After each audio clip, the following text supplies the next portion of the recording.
highlights shared by Professor Kevin Urama, the AFDB Group launched its flagship African Economic Outlook report for 2024. We're looking at economic outlook of the continent, taking stock of transformation on the continent, but also looking at how to finance that transformation on the continent within the current context of the global financial architecture, and also some recommendations on what African countries need to do more and what the global financing architecture, the global community needs to do more to help that to happen.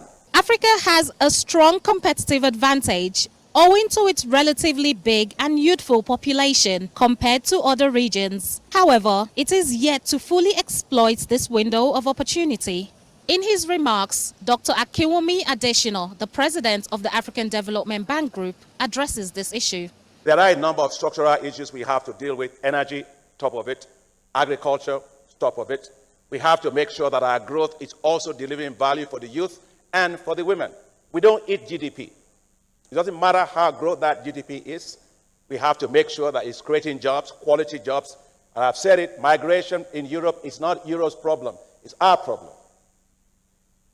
We cannot have 477 million young people below the age of 35 and have nothing for them on our continent. We must make sure we are investing in our young people, in skills, talents, entrepreneurship, and giving them the tools. And that's why I'm excited about what we are doing with the Youth Entrepreneurship Investment Banks at the bank. The high-level knowledge event, which presented key findings of the 2024 Economic Outlook Report, revealed that Africa's average real GDP growth of 3.1% in 2023 was second only to that of developing Asia. If you look at GDP growth, in terms of real GDP growth, Africa is doing very well, only second to Asia, with 10 of African countries amongst the 20 fastest growing economy. So it's just a story of resilience. If you try to look deeper, you find that up to 15 countries in Africa, estimated to be about 17 this year, post growth of more than 5 percentage points.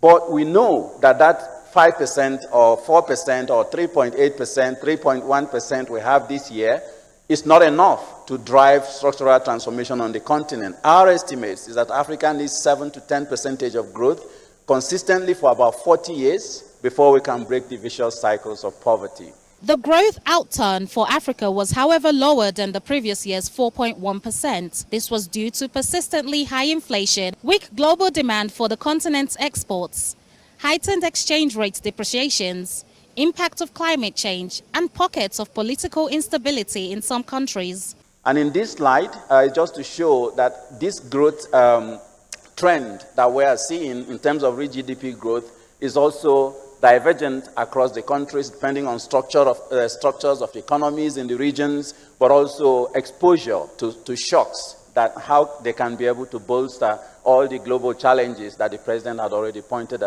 out. And the same is the story when we are looking at different economic groupings, resource-rich countries, non-resource-rich countries, and so on. And funnily enough, on the continent, the non-resource-rich countries are doing better than the resource-rich countries. Again, begging the question of what the president has talked about in terms of how we transparently use our natural capital to leverage resources for growth. The stack of all the concessional resources we get on the continent is not enough to be able to address the issues that we need to address. And here, the hope for bilateral ODA and bilateral debt is also not very positive. You can see on the left side there, bilateral debt is decreasing from different countries, and also a number of countries have not been meeting even the 0.7% of GDP that was required. Africa's access to external financial flows therefore remain low and is likely to remain low if major reforms are not done.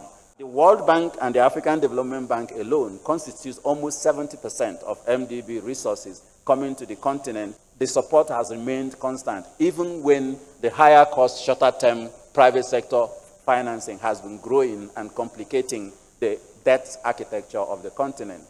We recognize and really are very grateful to the global community, the World Bank, IMF, and everyone for the reforms that's going on, because that already, from our work, is going to deliver about $169.4 billion in US dollars. But that still is not enough. So countries need to do as much in order to complement what the global community is already doing in order to deliver resources for the continent. In the middle of all these challenges and difficulties the world is going through, there is an opportunity to do things differently. And we cannot use the old map to explore the new world. The event provided an opportunity for bank governors, high-level stakeholders and participants to comment on the relevance of the key findings and also to share their views with reference to their particular country's experiences. Borrowing countries want the development banks to be more responsive to their needs, to do that with greater scale, greater speed, and greater agility. We really have to have a closer look why there is such a big difference in between the income situation of different parts of societies. So the question of inequality inside a society, I think, is crucial for coming up with better ideas for solving poverty problems. We have the Africa Continental Free Trade Agreement that we need to advance its implementation, and we need to focus on building regional value chains so that we can create better jobs, higher wages, and actually tap our natural resources, be it renewable resources or green minerals. This is the future. We need to shift, our growth paradigm. We can no longer export our development opportunities by exporting raw material. We cannot wait 108 years to have Africa reach the higher income country. What do we need? We need to accelerate infrastructure, agriculture, energy, human capital, be it health, education, skills development, environmental and climate change. These are all the things that we need to do. What was revealing is also the per capita growth rate, which shows the need for structural transformation. So Africa growing at about 2% in terms of per capita GDP growth, that shows that a lot of work needs to be done. But I think that to achieve structural transformation, we still need to focus more on the enablers. So it's infrastructure development. So investing in rail, in road transportation, in our energy infrastructure. So this capital needs to go there, and we need long-term capital. It was shown very clearly by Professor Orama that Africa has the lowest GDP per capita in the world. And that really makes it very, very, very difficult, because with the lower rates of economic growth, there's going to be eventually social tensions and political tensions.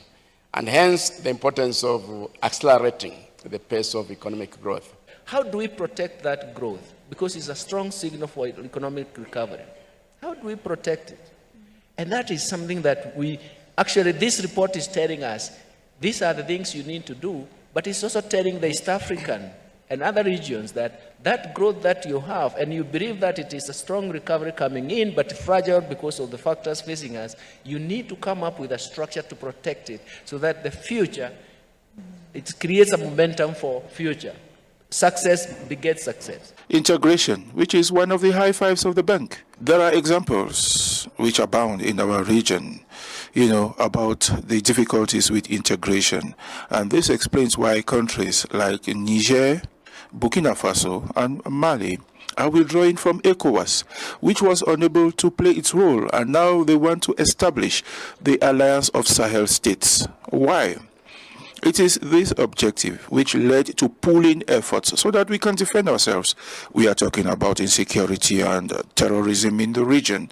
But that institution did not help those countries to defend themselves. The economy, which is at the very heart of the mission of that institution, has never been given pride of place. It's more politics. And this translates into those sanctions which those countries have suffered from, and which has impacted their potentials. The macroeconomic situation in our countries, particularly in the continent, might drive away talent. And this is going to be a very, very big challenge. It already is, and it will be exacerbated. And that's why trying to achieve the macroeconomic stabilization, to be able to do the structural reforms, to bring in private sector investment, I think we need to find ways of trying to keep talent within the countries so that the productivity gains can be easier because, as we saw from the presentation, there is a gap there, and without this productivity gain, the competitiveness is going to be much less. The bank estimates that closing an annual financing gap of about $402 billion by 2030 and prioritizing investments in education, energy, productivity, and infrastructure could unlock the continent's transformation potential. If you look at one indicator, which is GDP per capita, we'll find that the continent has not been doing as well as we saw with regard to GDP growth rate. The continent has trailed other regions consistently for decades in terms of GDP per capita, and that because of that, the growth rates we have not created enough jobs for youth. There's persistent poverty, there's debt vulnerability and recurrent debt distress, but also several other fragilities across the continent. And I've already said that for us to transform, we need much higher growth. Equipping its populations with good education, skills, and jobs stands to be the most important driving force for economic growth in the continent.